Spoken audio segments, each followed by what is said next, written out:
Putusan ini bikin shock kita nggak sih yang diputuskan oleh PT UN? Bikin shock sih. Dalam amar putusannya itu minta supaya Anwar Usman dikembalikan harkat dan martabatnya sebagai hakim konstitusi seperti semula. Artinya PT UN, Pengadilan Tata Usaha Negara, itu sedang mengatakan bahwa putusan Majelis Kehormatan MK yang bilang bahwa Anwar Usman bersalah itu salah.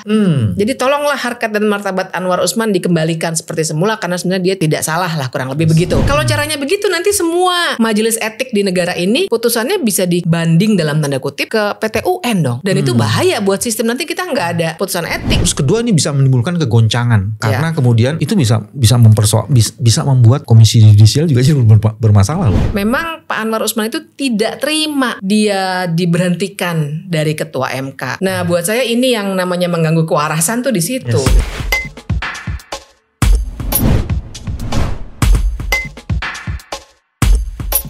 Bismillahirrahmanirrahim. Assalamualaikum warahmatullahi wabarakatuh. Teman-teman, jumpa lagi di channel ini, channel yang ingin terus-menerus menjaga kewarasan. Alhamdulillah temanya menarik, betul-betul menjaga kewarasan. Sidang MK kemungkinan bisa lagi akan dipimpin oleh Anwar Usman. Proses dari Majelis Kehormatan Mahkamah Konstitusi yang dipimpin Profesor Jimli menyatakan Pak Anwar Usman sudah tidak bisa lagi menjadi ketua MK. Dan dalam proses persidangan selanjutnya Hakim MK memilih Pak Soehartoyo sebagai ketua MK. Atas proses itu Pak Anwar Usman menggunakan hak hukumnya mengajukan gugatan. Dan sudah ada putusan Mahkamah Konstitusi yang berkaitan dengan hak hukum yang dilakukan oleh Anwar Usman. Saya secara khusus menculik meminta, sama kayak yang suka nyulik-nyulik, jangan pakai istilah itu.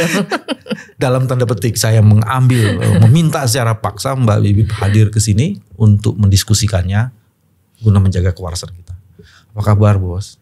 Baik, terima kasih. Kamu nih emang udah mau jalan lagi ke tempat lain katanya hari ini jadwalnya agak ketat ya?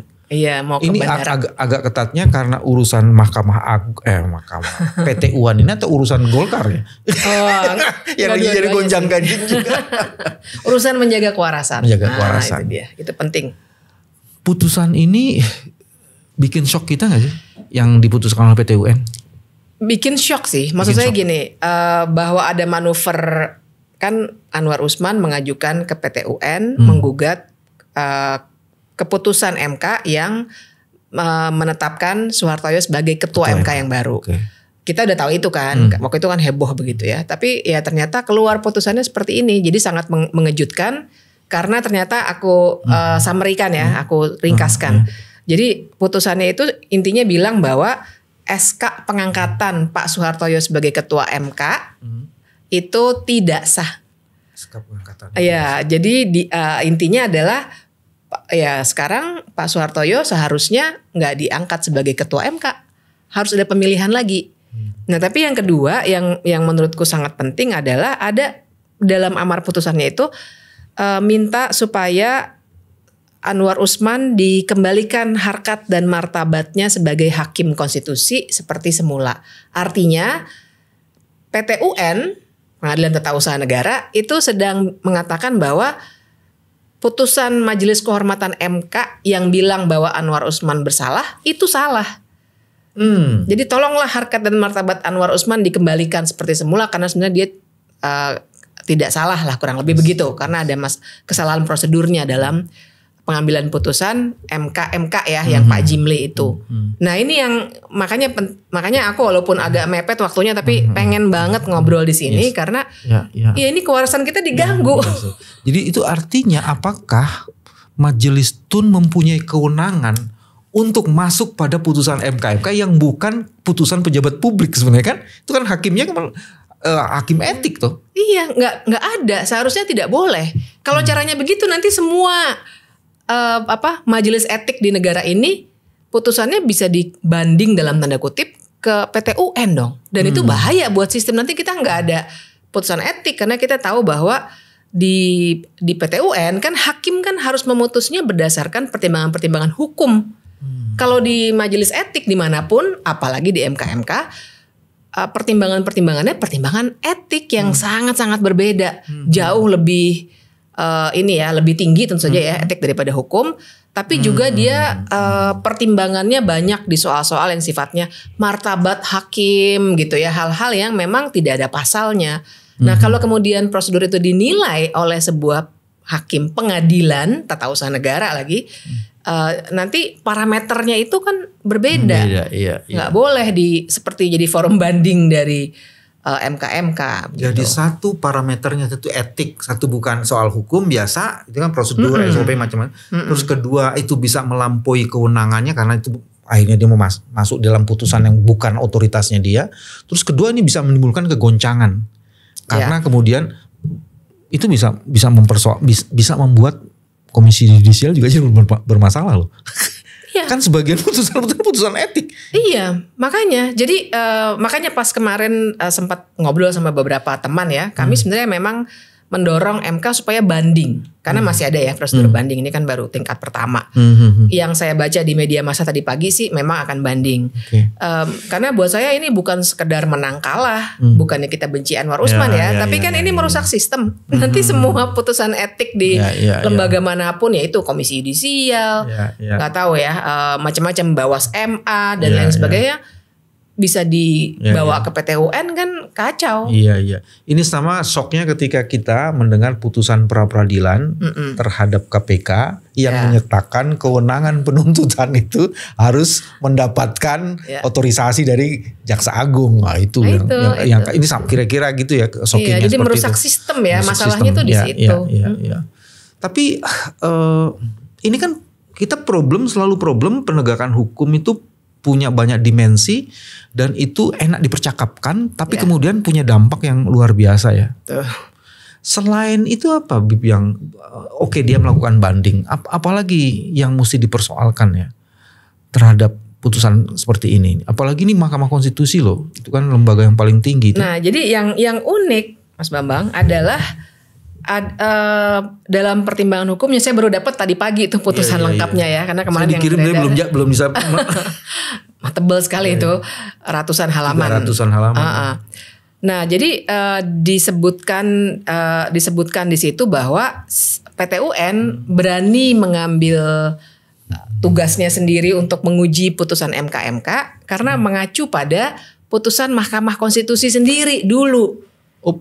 Yang mengatakan bahwa putusan Dewan Kehormatan Penyelenggara Pemilu yang memang etik juga itu boleh diperiksa oleh PT UN. Nah, menurut saya ini tidak tepat. Ada beberapa detail tapi nanti terlalu tidak apple to apple kalau MK-nya MK dengan DKPP itu nggak apple to apple ya. Tidak apple to apple. Di mana nggak apple to apple? Karena jangan lupa bahwa MK itu wilayahnya ada dalam wilayah kekuasaan kehakiman, dan kita punya teori yang begitu ekstensif dan bagus sekali soal yang namanya independensi kekuasaan kehakiman. Nah, jadi kita harus melihat putusan MK itu sebagai bagian dari cara untuk menjaga independensi kekuasaan kehakiman. Nah, DKPP ini kan masih debatable sebenarnya. Dia itu kan etik untuk penyelenggara pemilu, jadi Bawaslu dan KPU. Dan sebenarnya modelnya itu juga dibangunnya oleh Pak Jimli. Organnya eksekutif. Dia organnya eksekutif. Ini kan organnya bukan organ eksekutif, dia itu bagian dari kekuasaan kehakiman. Ya. Betul. Nah, dan sebenarnya putusan MK yang dulu itu kan bisa dikritik juga. Kan nggak semua putusan MK kemudian pasti benar kan? Ya sama aja kayak putusan 90 kan kita bisa kritik ya, 90 yang Gibran itu. Jadi walaupun putusan itu sudah lama dan sering dikritik, tapi dipakai sebagai dasar bagi PT UN untuk bilang, oh kami bisa menilai putusan MK. Nah ini buat saya yang bahaya. Ini kita lagi melihat sebuah lembaga setinggi itu, lembaga yudikatif. Kalau nanti semua hakim yang berkelakuan buruk, apapun ya, kan etik tuh luas sekali ya. Konflik of interest yang ini, kemudian bisa aja nanti apalah narkoba segala macam, kan banyak tuh putusannya. Terus mereka semua akan appeal dalam tanda kutip banding ke PT UN kan rusak, kita nggak ada lagi sistem yang menjaga. Itu yang kamu maksud dengan rusaknya sistem tuh di situ ya. Dan dia tidak sekedar merusak sistem tapi kemudian mendelegitimasi marwah dan kehormatan dari mahkamah ini. Ya. Apa lagi yang menarik untuk diperhatikan dalam putusan ini, Wib? Yang menarik itu ya juga ininya sih argumen-argumen dari penggugat Anwar Usman dalam hal ini. Saya taunya agak mendalam karena waktu itu memang saya diminta jadi salah satu saksi ahli oleh Mahkamah Konstitusi. Oh, dalam kasus PT UN ini? Dalam kasus yang ini. Jadi saya dapat berkasnya dari awal gitu ya. Apa coba silakan. Nah, jadi memang Pak Anwar Usman itu penggugat itu memasalahkan betul putusan MK itu. Jadi dia memang melihat PT UN ini seperti lembaga banding itu. Jadi dia memasalahkan misalnya kenapa Pak Jimli, ketua MK waktu itu masih rangkap jabatan waktu itu dia anggota DPD. Misalnya begitu. Terus kedua, kenapa MK prosedurnya itu dibuka ke publik. Padahal waktu itu nggak dibuka ke publik. Memang waktu itu kan saya juga pelapor ya waktu itu ya. Diundang, tapi jadi cuma pembacaan laporan aja. Begitu pemeriksaan ditutup semua. Etik kan memang begitu.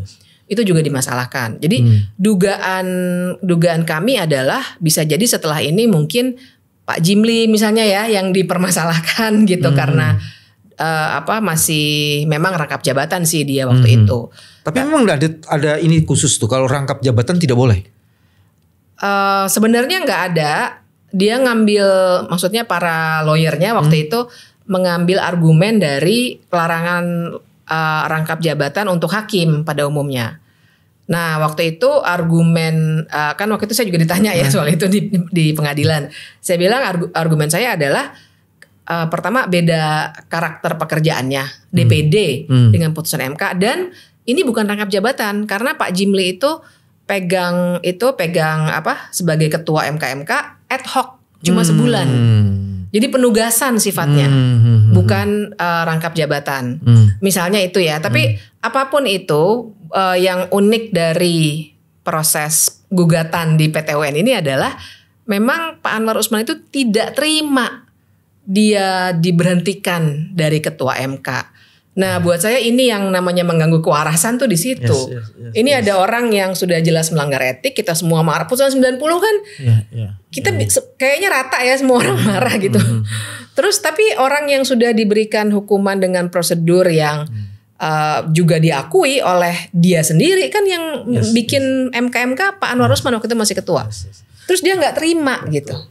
Jadi artinya putusan Tun ini ingin menjustifikasi putusan MK 90 itu sebenarnya tidak masalah gitu. Dan itu justru mengganggu kewarasan banget di situ. Sangat mengganggu kewarasan dan ya saya khawatirnya kan kita udah seperti ada normal yang baru dengan tentang nepotisme.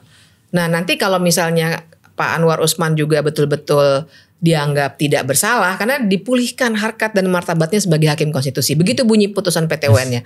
Saya takutnya ya kita makin banal aja nih, kita makin kebal gitu. Ya udah nggak ada masalah konflik of interest hakim. Padahal kita menghadapi pilkada, nanti semua akan ke MK juga sengketanya ya kan. Itu yang juga agak mengancam demokrasi kita gitu. Tapi mengembalikan harkat dan martabatnya sebagai hakim konstitusi tidak serta-merta mengembalikan posisinya sebagai ketua kan? Tidak serta-merta. Karena di dalam amar itu tidak ada diktum yang menjelaskan bahwa dia akan kembali lagi sebagai ketua MK. Enggak gitu kan? Oh enggak gitu sih. Jadi memang bukan berarti putusan itu mengembalikan jabatan ke Anwar Usman.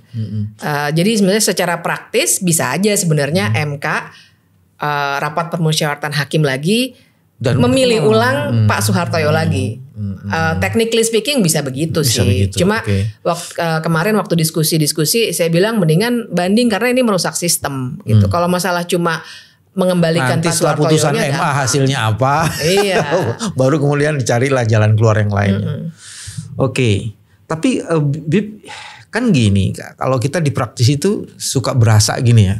Kalau di putusan PN-nya aja tuh sudah seperti itu, maka kemudian biasanya hakim di tingkat pengadilan tinggi itu tidak jarang sekali memperdebatkan soal fakta sebagai dasar untuk mempersoalkan itu. Betul.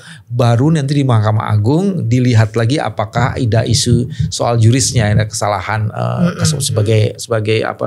sebagai bagian dari untuk mengoreksi fakta-fakta itu. Betul. Saya sih nggak mau ngomong feeling, cuman kalau ngelihat ini agak ngeri juga ya. Agak ngeri memang. Itu ya yang Iudex Fakti sama Iudex Juris itu.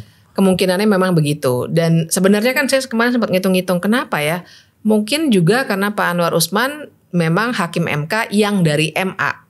Tapi Pak Soehartoyo juga dari MA loh. Yes, betul. Nah, tapi kan kalau bicara kekuatan politik tentu saja Pak Anwar Usman lebih kuat gitu. Jadi memang sebenarnya ya saya juga punya kekhawatiran bahwa kalaupun mau banding dan mungkin kasasi tetap posisinya sangat-sangat sulit gitu. Walaupun di dalam kasus yang tadi saya sebut pra peradilan itu hakim di pengadilan tinggi, waktu itu ya. Pengadilan tinggi kan akhirnya mengambil putusan bahwa ini tidak benar putusan dari ininya. Jadi menurut saya ya, agak ngeri-ngeri juga. Tapi sekarang sebenarnya kan gini, perdebatannya sekarang sejauh mana putusan-putusan MKEK ini atau lembaga-lembaga seperti MKEK itu betul-betul putusan yang tidak bisa lagi dipersoalkan karena ini bukan ranahnya pejabat negara ya. Bukan putusan apa namanya istilahnya? Iya pejabat negara kan? Itu jaminan ke depannya apa yang mesti dilakukan? Ada nggak ide memastikan itu? Ya, pasti sangat sulit. Alasannya gini, Bib.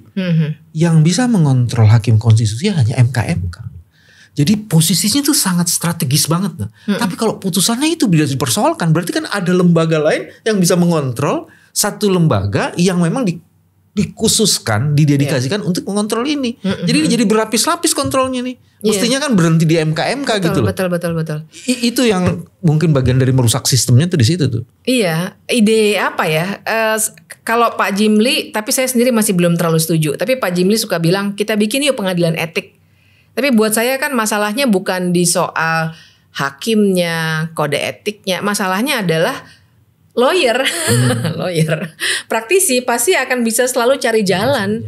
Ya ini ke PT-UN kan tadinya kami waktu itu berpikir bahwa yang dimasalahkan memang hanya administrasi pemerintahan pembentukan SK itu bisa diterima gitu. Tapi begitu ternyata argumennya benar-benar mau memasalahkan putusan MK itu yang mengejutkan dan diamini lagi sama PT-UN. Saya sendiri nggak punya ide gimana caranya ya. Barangkali suatu saat mesti diluruskan melalui putusan MK misalnya begitu ya supaya ini nggak bisa lagi terjadi misalnya begitu. Berarti MK kan nggak bisa bikin putusan sendiri ya. Ada orang yang men-challenge bahwa sebenarnya nggak boleh pelanggaran etik berhentinya di MK kalau untuk khusus hakim konstitusi. Ada men-challenge itu. Tapi balik lagi ke ini apa namanya putusan seperti ini TUN.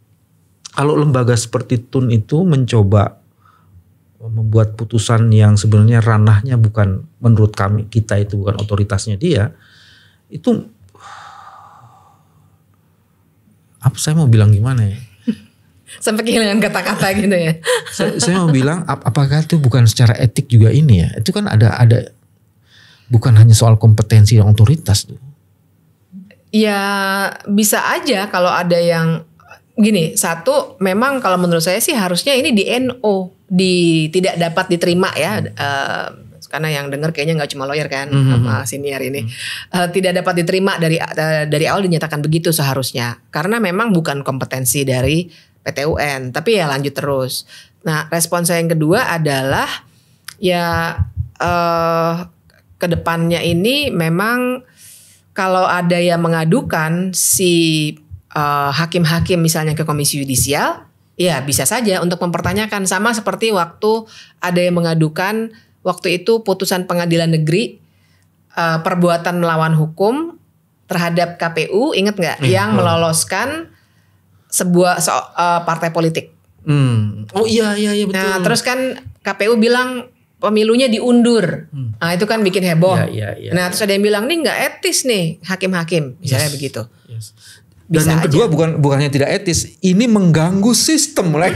Jadi argumennya pengadilan tinggi harus mengambil sikap karena ini bisa mengganggu sistem yang menyebabkan kekacauan. Dan sebenarnya argumen itu mestinya dipakai juga nih mudah-mudahan di tingkat pengadilan tinggi pengadilan tinggi TUN bahwa kalau ini dibiarkan ini akan merusak sistem lebih lanjut mengenai ini. Jadi saya terbayang nanti kalau nggak dibereskan oleh pengadilan tinggi kalau pakai istilahnya Saldi Isra ya, nanti PT UN bakal jadi kayak tempat sampah. Semua hakim yang gak setuju dia kena sanksi etik bakal bawa ke PT UN. Kacau, kita jadi nggak ada marwahnya juga jadinya lembaga-lembaga etik itu. Padahal justru cara kita untuk menjaga, kan kenapa independensi kekuasaan kehakiman itu menurut saya argumen yang sangat-sangat kuat, karena memang pijakan legitimasi kekuasaan kehakiman itu memang kepercayaan masyarakat. Iya. Kepercayaan masyarakat cuma bisa didapat kalau hakimnya benar, putusannya bernalar gitu. Yes. Misalnya beda kalau eksekutif legislatif kan pijakan legitimasinya suara gitu ya, pemilu. Kalau hakim kan enggak, dia enggak berdasarkan coblosan kita kok dipilihnya. Makanya etiknya harus dijaganya keras banget, beda sama yang lain gitu. Nah ini waktu itu saya kasih argumen ini, tapi ternyata tidak direken oleh hakim-hakim PT UN. Teman-teman, putusan Tun itu bukan putusan biasa dalam kasus menguji putusan MK dalam kasus Anwar Usman. Dia punya dampak bagi perusahaan sistem, sehingga mudah-mudahan pengadilan tinggi benar-benar memperhatikan ada isu moral yang harus ditegakkan, dan itulah cara majelis hakim menjaga kehormatannya, bukan sekedar argumentasi hukum. Inilah cara kami menjaga kewarasan. Terima kasih Mbak Bibi. Assalamualaikum warahmatullahi wabarakatuh. Waalaikumsalam.